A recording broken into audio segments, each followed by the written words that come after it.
Estamos aquí con el maestro Jimmy Poole, profesor Jimmy Poole. ¿Qué tal, amigos? ¿Qué tal? Estamos aquí con el profesor Jimmy Poole, considerado por muchos como el padre del Muay Thai. Profesor Jimmy Poole, ese apelativo se lo ha ganado. Cuéntenos, usted es uno de la primera generación de lo que es profesores de Muay Thai, ¿correcto? Así es. El Muay Thai ha traído grandes satisfacciones, pero hacia el año 88, donde yo me retiro de pelear en el Panamericano de Taekwondo, un Panamericano que hubo 35 países, gané la medalla de plata, después de pelear contra un campeón del mundo en la final, un coreano que peleaba por Canadá. ¿Su maestro era el campeón? Sí, el campeón mundial Lee, Sabonim Lee. Entonces, en esa época, para los jóvenes que ahora no vivieron esa época, las artes marciales han pasado un proceso. Entonces vivimos procesos distintos, como vivimos el proceso del Kung Fu con Bruce Lee, que fue una influencia muy grande para los artistas marciales de aquella época. El karate tuvo su momento también después de la Segunda Guerra Mundial y se volvió bastante conocido, pero antes que el karate estuvo el judo, que fueron artes marciales que uno veía de niño, ¿no? Acá, por ejemplo, cerca de mi casa estaba el Tokumekan, muy conocido, ¿no? Pero tuvieron su época. Luego el taekwondo arraigó fuertemente, pero por ejemplo cuando uno empezaba el taekwondo decían taekeo, o sea, era como un karate coreano, o sea, no tenía ni denominación, ni se conocía Corea. Pero cuando el taekwondo empieza a arraigar, se vuelve muy fuerte a nivel mundial.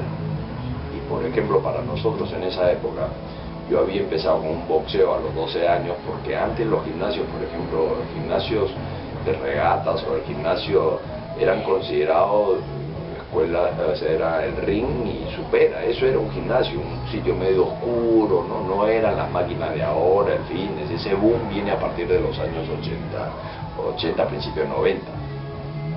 Antes de eso los gimnasios eran sitios igual que el gimnasio de la Fuerza Aérea o de la Marina antiguo, siempre vas a ver que hubieron peras o ring, esto porque era el método inglés de considerar gimnasio, ¿no? Era esgrima y boxeo. Entonces el taekwondo se convirtió en la moda en esa época y se consideraba en esa época una disciplina de las más completas. Entonces, por ejemplo, trajo un reglamento moderno para los que nos gustaba un poco el pelea a contacto pleno. Entonces, hemos visto fotos que las peleas eran sin cabezal y en piso de parquet. Son las primeras peleas que hay y el coliseo lleno, ¿no? El coliseo lleno, y peleábamos sin ningún piso, de frente en parquet, y tampoco teníamos cabezal, solamente la pechera y sin protección. Entonces mucha gente venía del karate, del kung fu, y empezamos en el tema del taekwondo, ¿no? Yo venía un poco de esa época, de hacer un poco de kung fu y boxeo, pero básicamente con el taekwondo lo que nos trajo es un reglamento moderno de podernos agarrar digamos, con el mismo reglamento de boxeo. Claro. 3 rounds, 3 minutos, contacto pleno al knockout. Correcto. Entonces, para mejorar las piernas, nos metimos al taekwondo, y eso fue la moda del momento.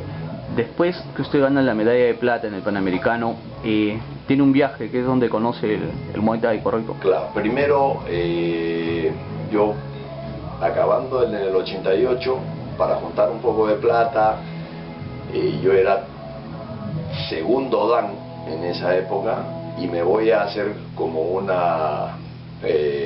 lo que le llamaban antes una cesigra afuera, provincia, de 2 años a Iquitos, a manejar una escuela de taekwondo asesorado por mi maestro. Y yo formo la escuela del taekwondo allá en Iquitos, donde estoy 2 años, o sea, ya me llevó hasta el 90. Luego, siempre viendo, por ejemplo, no había la globalización de ahora, no habían las de computadoras, del tema, de buscar, y entonces nos llegaba la información a través de Cinturón Negro Español, en su primer número. Eran los primeros números de Cinturón Negro, la revista Cinturón Negro en español, que empezó a hacer muchas entrevistas, y dentro de esas habrá del Muay Thai, del Pencaxilat y de artes marciales distintas.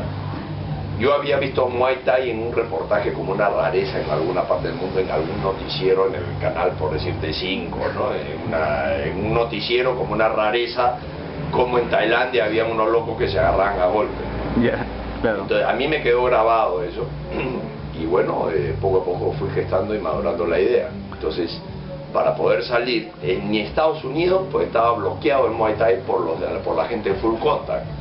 Claro, ahí Incluso salía Bill Wallace a decir que si practicabas Muay Thai te ibas a quedar paralítico. Full Contact era muy fuerte ahí en Estados Unidos. Demasiado. ¿No? Ahora, allá después usted tiene su tercer grado entonces en Taekwondo, ¿no? Claro, cuando yo hago esos 2 años allá, regreso y ya de 3 años de mi licencia yo saqué mi tercer dan. Tercer dan. Sacando mi tercer dan yo ya me fui a Europa. Entonces ahí continué, vine de Quito solamente para ir al aeropuerto e irme a... ¿Y es verdad que se fue así tipo mochileando? O sea, se fue... $600 mi bolsa de viaje, caí en París. En esa época era la época del Fujimorazo,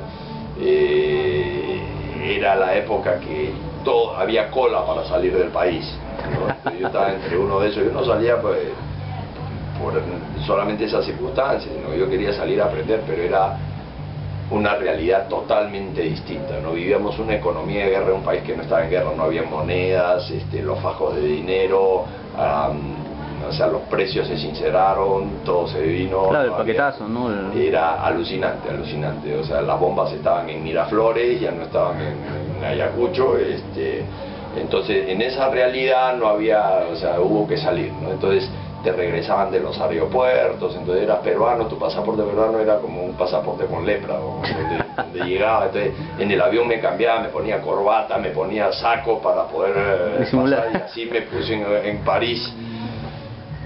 Y bueno, entrené algo, siempre buscando, de ahí terminé en España y fui a Palma de Mallorca, donde me enteré que había un equipo fuerte de Muay Thai. Pero en España la vida que usted viviera de trabajador común y corriente y después yo a me entrenar. volví albañil, yo tiro cemento, pongo mayólica, así se construyó el Moving Sen. Los antiguos recuerdan que cuando venían a hablar conmigo, porque salí en un reportaje Somos, y cuando me venían a hablar, los primeros se acuerdan que subieron baldes de cemento cuando estaba vaciando el piso acá arriba, el segundo piso, ¿no? Entonces, sí sirvió, pero claro, mi trabajo eran 12 horas más el entrenamiento. Fueron años muy duros en Europa, ¿no? ¿Cuánto tiempo estuvo en Europa? 3 años. 3 Luego años. ya vino una invitación porque en paralelo al entrenamiento, ¿no? al entrenamiento siempre también estuve interesado en la parte interna. Entonces yo viví con un maestro chino aprendiendo taoísmo y lo que era el tai chi y el qigong en la parte interna, y lo que era algo de acupuntura y medicina china, porque eso complementa tu práctica con las artes marciales. Tú tienes una etapa de competición, ahora tú te puedes volver profesional. Yo tuve algunas peleas en Europa, pero ya había decidido empezar a trabajar en la parte interna también para compensar la parte muscular. Entonces ahí recibí la invitación de un monje y yo voy básicamente a meditar a Corea. Por esas casualidades de la vida fue Corea. Entonces yo viví con los monjes en Corea, pero básicamente aprendiendo a meditar. Entonces yo estuve 2 años y medio en el monasterio, y cuando salgo del monasterio yo ya me pongo a entrenarme con un maestro coreano, el maestro Chang, y a vivir allá, y estuve 6 meses preparándome para dar mi evaluación para cuarto dan. Cuarto dan significa que recién puedes abrir una academia. Tú en Corea, de cinturón negro, primer dan, segundo dan, tú no abres academia. Cuarto dan, recién eres maestro calificado para poder tener licencia. Algo que he visto ahí en unas fotos era que usted era el único occidental que entre muchos coreanos, ¿no? Claro, entre 600 coreanos eran 600 coreanos y yo. Y es desde la foto que te he enseñado, en la que es un lunar dentro de un mar de coreanos, ¿no? Claro, ahí obtiene su cuarto dan como maestro internacional, así es, en Akukiwon, en la Federación Mundial. ¿Y de ahí siguió viajando o regresó a Perú? Y ahí me fui, estuve en California en 2 tandas la primera 5 meses, después casi 6 meses. Vine a Perú para ver las condiciones. Indudablemente acá, cuando me encuentro con mi gran amigo Jorge Ballarín, ya estaba enseñando Jiu-Jitsu. Cuando le hablo sobre el Muay Thai me dice, no, ya fue el Muay Thai, ahora ya hay Jiu-Jitsu. Le digo, no, pero si yo veo que está creciendo. Así que ahí tuvimos y salió un reportaje de Somos, ¿no? Donde él veía la parte más física del tema y yo lo veía como un estilo de vida y como una parte integral, tanto interna como externa. Entonces usted llega a ser el primer maestro de Muay Thai ya con las experiencias ganadas en tanto España, ¿no? Incluso me comentó que ese entrenamiento que usted ha visto allá trató de adaptarlo acá, ¿no? Con un tema de innovación. Lo que pasa es que, por ejemplo, estuvo interesante el Muay Thai que yo practico en España, donde me vuelvo instructor de la Asociación Española de Muay Thai, porque Carlos Jabaloya, que era el presidente, había sido taekwondista de la misma graduación que yo tenía, era un grado mayor que yo, y tenía el campeonato. Hay que entender que España en esa época era el segundo en el mundo después de Corea en taekwondo, o sea, tenía tremendo equipo. Y esta academia era campeona de España por equipo, incluso yo llegué a pelear para ese equipo en mi categoría, como agradecimiento por las enseñanzas que dan. Pero a la vez, él ya estaba haciendo la mutación al Muay Thai, lo cual era muy interesante para mí porque yo venía del taekwondo y es bueno tener a alguien que haya hecho la mutación. Por eso ya muchos de mis alumnos de taekwondo hicieron también mutación, incluido Fran Paredes, por ejemplo, mi ahijado, él es cinturón negro de taekwondo y luego hizo la parte de... Ahora, una de las cosas que hablábamos sobre el tema del linaje, que en Tailandia es muy respetado, ¿no? En todo el mundo en realidad. Su linaje, digamos, es el más prolífero acá en el país. Yo tuve una transición directa, porque yo soy de práctica directa, entonces para poder, por ejemplo, en esos 3 años pues me gradué como instructor en España. Luego tuve una práctica cuando salí del monasterio los fines de semana, me iba al otro lado de la ciudad y entrenaba con un coreano que peleaba en Tailandia. Y entrenaba con él, siempre buscaba mis momentos. Igual cuando estuve en Estados Unidos, recién yo veo Vertex, lo veo en la revista del avión de Thai Airlines y veo que un tailandés estaba por invertir $1 millón en Arizona. Entonces mi idea era ir a Arizona. Cuando yo fui a Estados Unidos pues estaba en California y en esa época estuve en San Francisco, pero todavía no había Vertex. Entonces estaban en Arizona, que estaban recién metiendo el Muay Thai, y ese es el nacimiento de Vertex realmente en Estados Unidos. Yo agarro y me dedico realmente a entrenar Muay Thai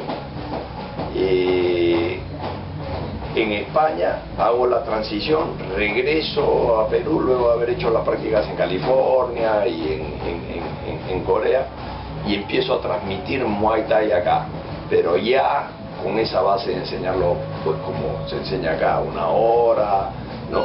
Y en esa primera generación es básicamente la mayoría, ¿no? Yo traje PAOs, traje como 5 pares de PAOs, traje saco banano, traje el saco de box. Cosas que en esa época no había. No, claro. pues en esa época no se trabajaba con equipo. Muchos se sorprendían, me dice, por el trabajo de PAOs que hacía entre parejas, cosa que muchos pensaban que no era así. Claro, si tú veías, una vez comentando con Jorge Ballarín, estábamos comentando sobre el video de Kamán en el que él hace un entrenamiento con PAOs.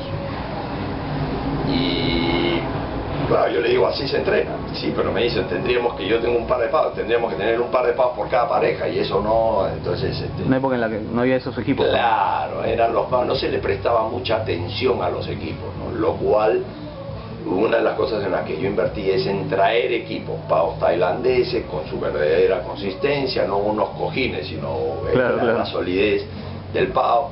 Traje guantes, traje timer, ¿no? Compré un piso de judo de una academia que había cerrado acá y me puse un tatami para que también pueda hacerse piso y caídas. Puse el ring para que se vea el ring, que se armaba, se desarmaba. Puse un televisor que nos donaron para poder ver videos, para que la gente vea las técnicas que se dan, pero hay que entender que en esa época todas las comunicaciones no eran tan fáciles como ahora. Claro. Eran VHS y había que hacer la transición, porque yo había traído material de España que era en sistema PAL y había que hacer la transición al sistema NTSC, entonces no era tan fácil como ahora.